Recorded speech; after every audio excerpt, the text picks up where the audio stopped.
इंदौर के नव दंपत्ति राजा रघुवंशी और उनकी पत्नी सोनम रघुवंशी शिलांग गए थे, तो वहीं राजा रघुवंशी का शव मिल चुका था और शिलांग में ही पोस्टमार्टम होने के बाद अब इंदौर पहुंच चुका है।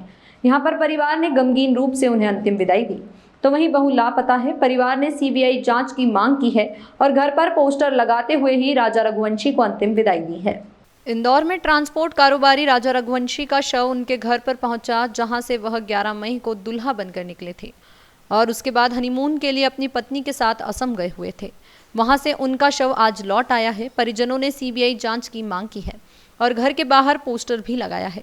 तो वहीं दूसरी ओर शव यात्रा में शामिल समाजजन और परिवारजनों ने नारेबाजी कर न्याय के लिए नारेबाजी की है, लेकिन अभी तक राजा रघुवंशी की धर्मपत्नी सोनम रघुवंशी का कोई पता नहीं लग पाया है। शिलांग की पुलिस पूरे मामले में जांच पड़ताल में जुटी हुई है।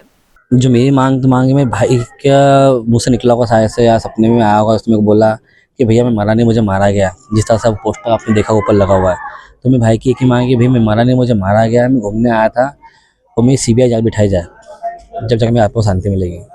तो राज्य सरकार और केंद्र सरकार से मेरी एक ही मांग है। सरकार लगातार जो प्रयास भी कर रही थी, लेकिन आज इस हालत में हुआ घटना, उसके लिए आप मैं सरकार तो अच्छे से प्रयास में लगी हुई है, लेकिन जो काम हो रहा ना सर, जो जैसे इतनी धीरे धीरे 10-11 बार बॉडी मिली है, तो वो हिसाब से तो सब मेरे को थोड़ा सा वो है। लेकिन सरकार से कोई ये नहीं हो रहा, नेगेटिव हो रहा, सरकार की तरफ से सपोर्ट मिला है।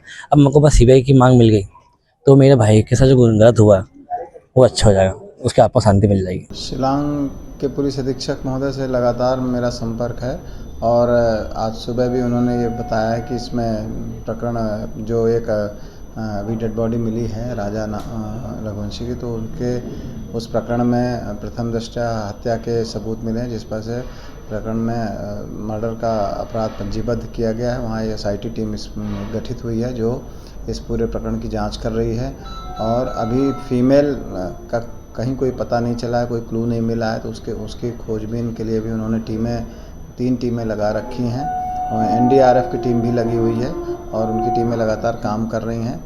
इस प्रकरण में जहाँ पे आरोपी की जहाँ पे जो पीड़ित हैं उनकी डेड बॉडी मिली है, उनके पास में ही एक चाकू भी बरामद हुआ है और भी कुछ सामग्री, एक मोबाइल भी उसका जो है वो टूटी फूटी हालत में बरामद हुआ है, तो इनको जब्त किया गया है। अब इसमें वहाँ की स्थानीय पुलिस लगातार अनुसंधान कर रही है और अज्ञात आरोपी के बारे में जानकारी ली जा रही है।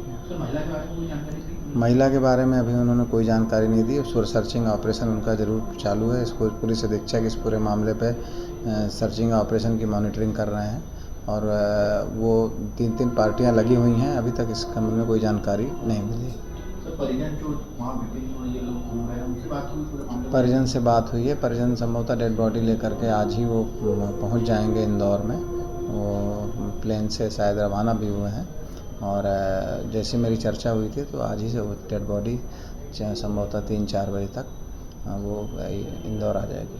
सर, इंदौर में किसी तरह की उनको सहयोग करेगी इंदौर पुलिस, किसी तरह का कोई मांग रहेगी या इस तरह से?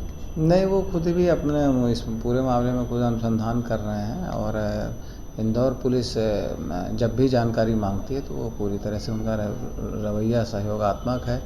जब भी कोई जानकारी मांगी गई, कोई चीज़ पूछी गई तो उन्होंने सब चीज़ें स्पष्ट रूप से बताई हैं।